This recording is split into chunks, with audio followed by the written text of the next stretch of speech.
Welcome to the Modern Persian Food Podcast. We're food bloggers Beata Arabian and Beata Nazem Kelley. We're here to share with you the rich flavors and fresh ingredients of Persian cooking, how to incorporate them in today's modern lifestyles. We're excited to introduce you to the flavors, tastes, and techniques we use, and also our own cultural stories and perspectives growing up in the U.S. in a Persian family. Thank you for joining us. Today, in episode number 5, we're talking all about yogurt, also known as Mast. That's the Farsi word for yogurt. I'm here today with my lovely co-host, Beata. Hi, Beata. Hi, Beata Joon. How are you? Pretty good. Looking forward to talking about one of our staples we've been going through, sort of ingredients and staples to Persian cuisine. Mm-hmm. And today we're talking about yogurt. Delicious, refreshing yogurt. I love yogurt. I love eating it and putting it into foods. And it's so good for you, isn't it? You want to tell us a little bit about that? Sure. Yeah. I'll put my health coach hat on here. Yeah. I mean, there are so many health benefits to yogurt, and I'm talking about plain, unflavored yogurt. And it is loaded with calcium. It's a healthy source of good protein. And, you know, to me in my head, when I think about yogurt, I think about living a really long life. Oh. I think about like an old man in the mountains with goats.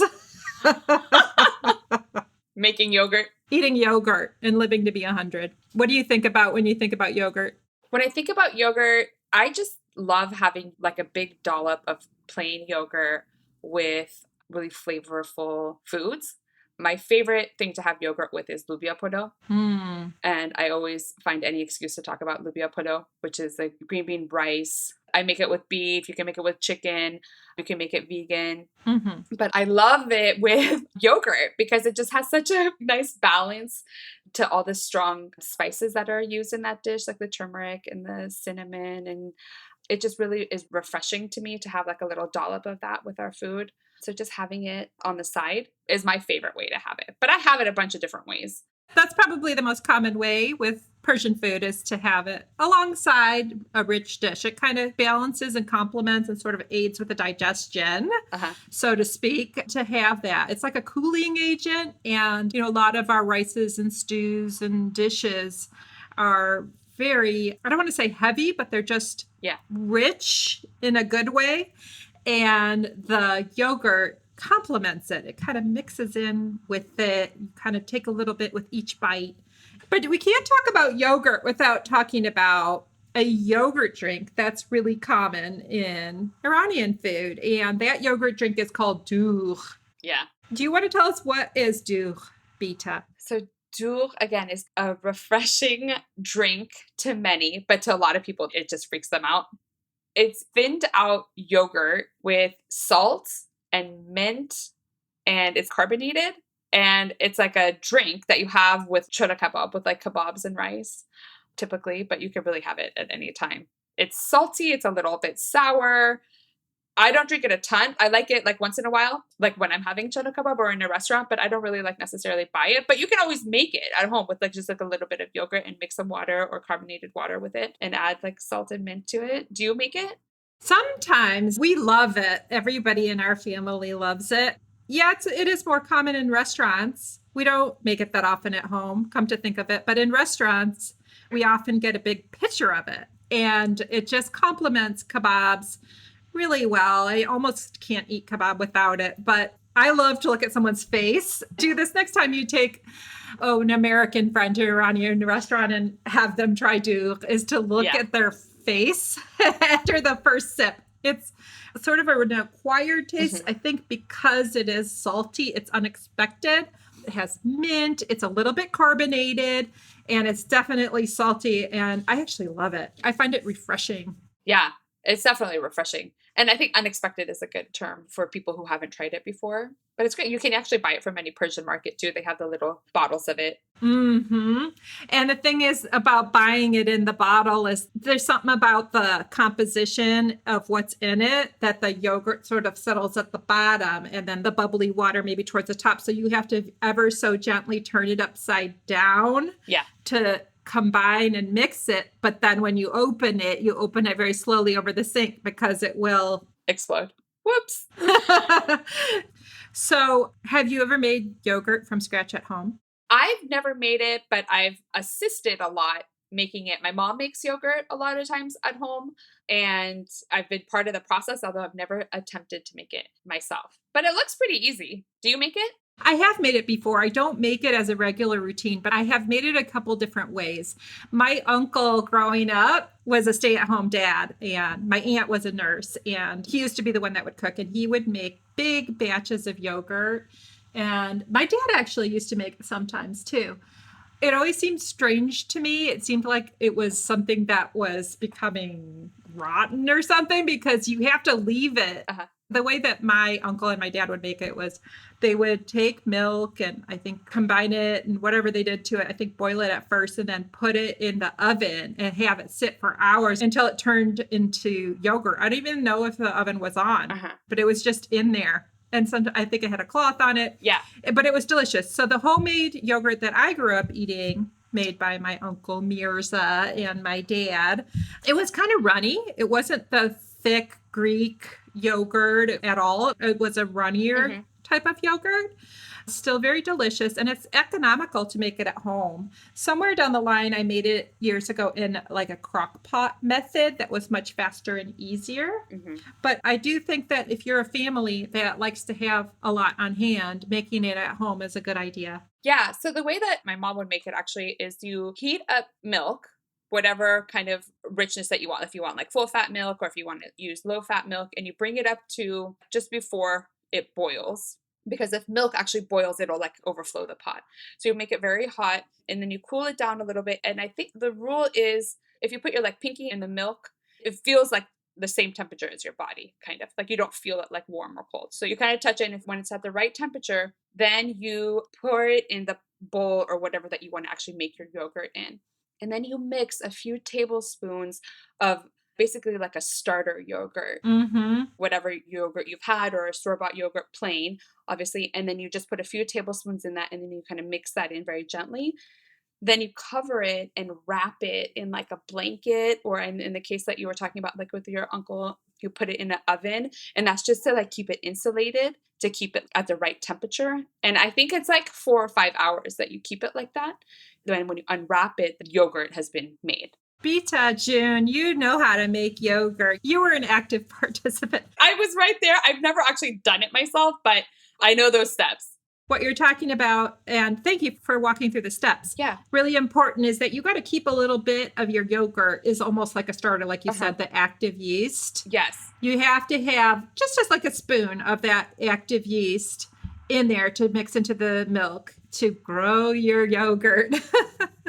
I have a funny yogurt story. So, we're in a pandemic and we've been through different stages of this, but at the start of it, when everybody was panicking last spring, running out and buying excessive toilet paper and water and emergency supplies, my husband sends a 911 alert. We need yogurt. So we stocked our second refrigerator in the garage with something like, I took a picture of it because it was unreal. There were probably 6 containers of yogurt. Like, do not be stranded on an island without rice and yogurt. It's basically what his message was. Like, if you could take 2 things with you and only have 2 things on an island, what would they be? For Bob, it would be rice and yogurt. Yeah, exactly. That's interesting when you said rice and yogurt, because, that's like I sometimes talk about old Persian remedies. That's an old Persian remedy, is actually kativ or mast, is just like the plain white rice with yogurt, and they give it to like little kids when their stomach would hurt.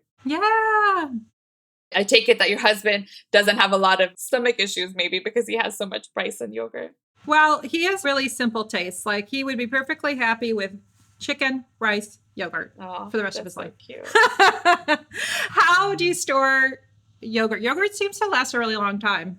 Yeah, just in the fridge. I usually just have it in the container. But I think also if you do make like a more homemade version of the yogurt, I think if you store it without the lid on it, I don't know if you've heard that, it makes it last a little bit longer.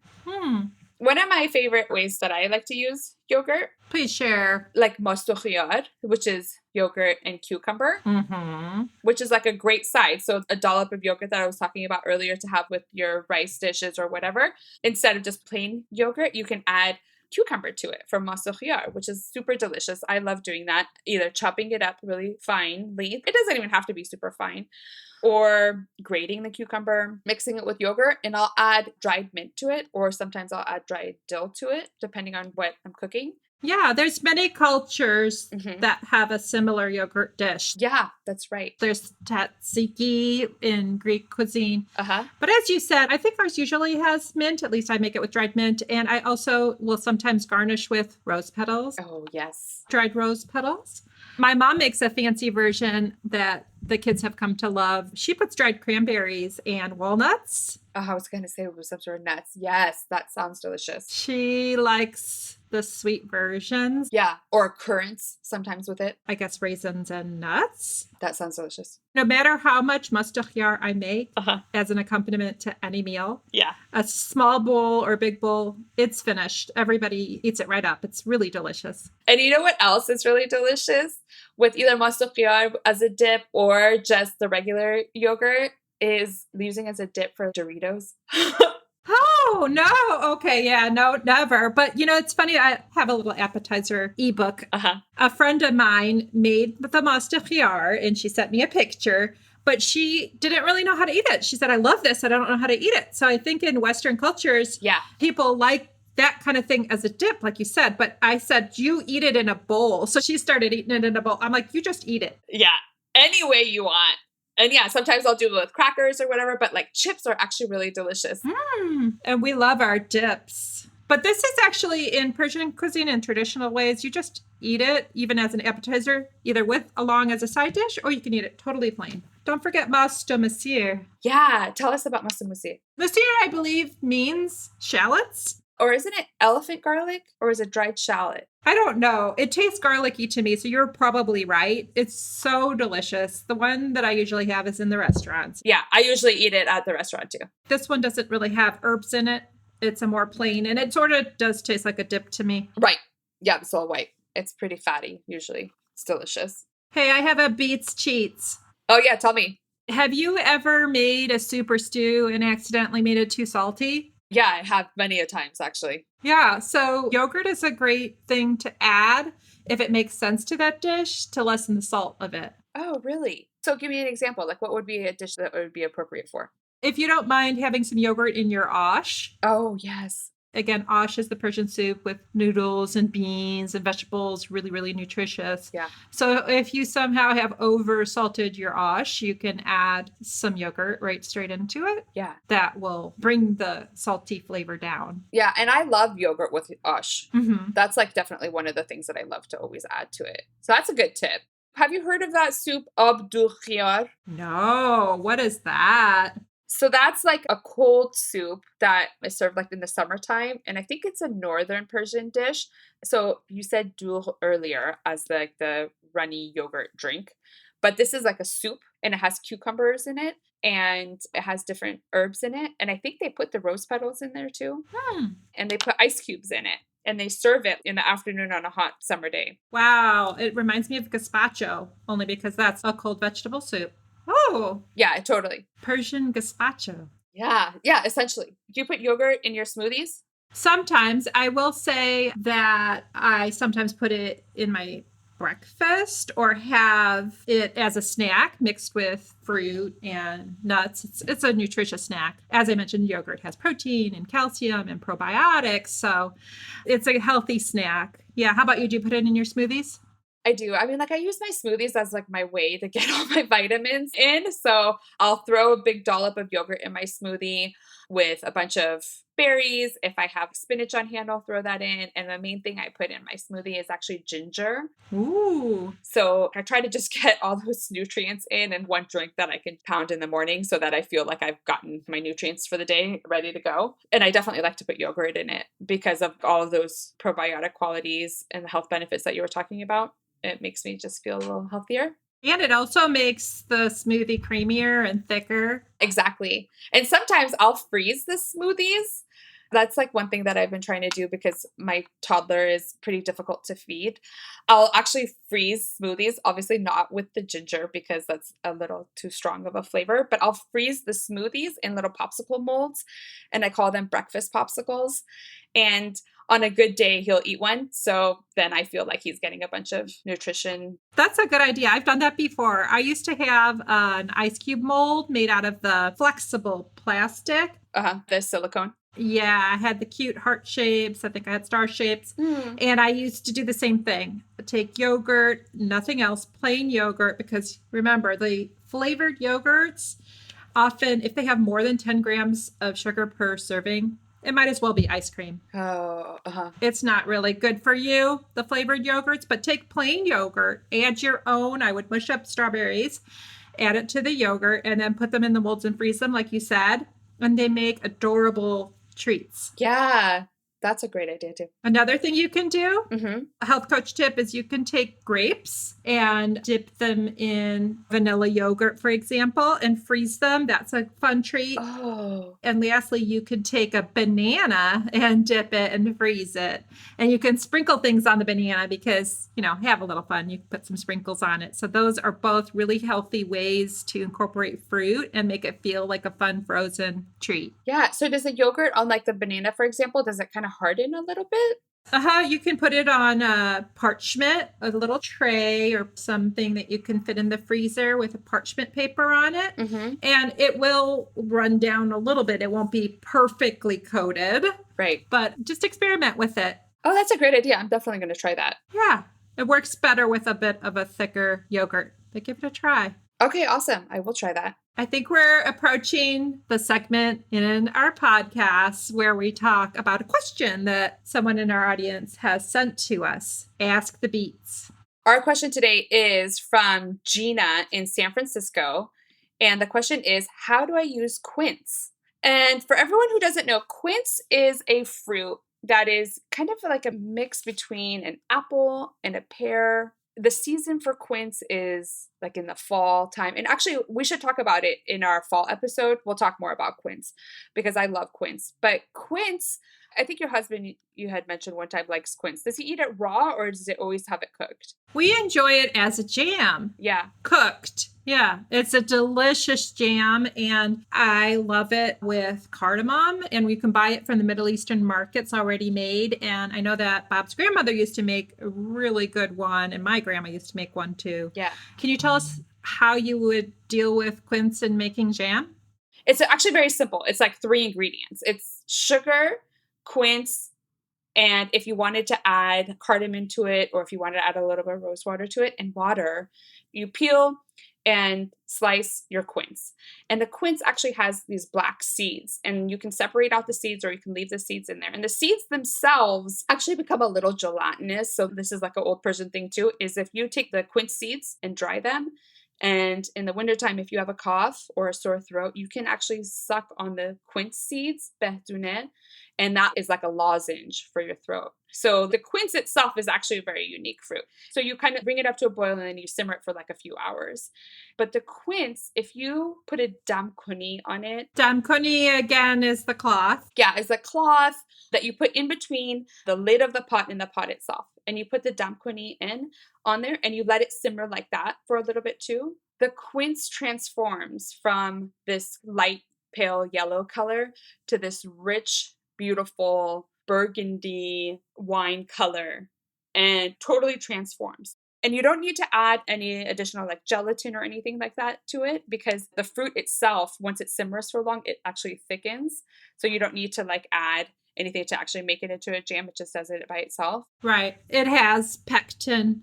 The other thing about the quince jam is that I believe that it's usually kept in larger chunks. Yeah, you could do it smaller if you wanted to, but it's so beautiful when this is like the large slices of the fruit itself. You can't eat it raw. I remember my dad eating it raw when I was younger, but I think typically if you cook it, it gets a little bit sweeter. If you want a sweet treat, put a spoon of jam in your yogurt. Yes. Yeah, totally. And that's like a fun dessert too, where you don't need to have full fat ice cream. You can have like some yogurt and have a little bit of quince jam or whatever jam that you want. Some nuts on there too, just to make it a little bit more fun.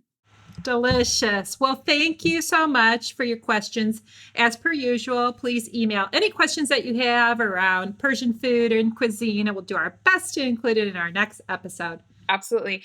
And Beata, Joon, I think that we would be amiss if we have a yogurt episode and we don't talk about one more application. There's a rice dish that we use yogurt in. Tacheen? Tacheen. Tacheen. I love tacheen. It's one of our regular rotations. I call it Persian rice and chicken casserole. I call it a casserole because it's a baked rice dish. Yep. How I make it is I use eggs, yogurt, saffron, and chicken and rice. Then you put it in a casserole dish. I make a really easy modernized version, kind of layer it in, and you bake it in the oven so that the entire bottom and outside edges get crispy, like tahdig, which is that delicacy. How do you make yours? Very similar to that. One of my aunts had taught me her version. She's famous for her tacheen.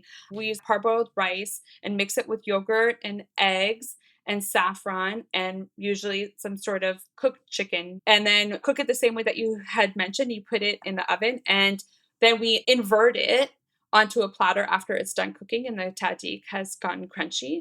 And we top it with zedishk, which is barberries, or you could use cranberries, with slivered almonds and pistachios, and sometimes if you want to use orange peel and kind of like that jeweled rice that we had talked about before. It basically has those same flavors, and yogurt is the key component to that dish. Tacheen, it's delicious, it's comforting, it uses yogurt and chicken and rice and all those favorites of our family. So thank you so much for joining us. As Beata had mentioned, if you guys have any questions or have any feedback, let us know, and we can't wait to hear from you. Thanks again. Have a great day.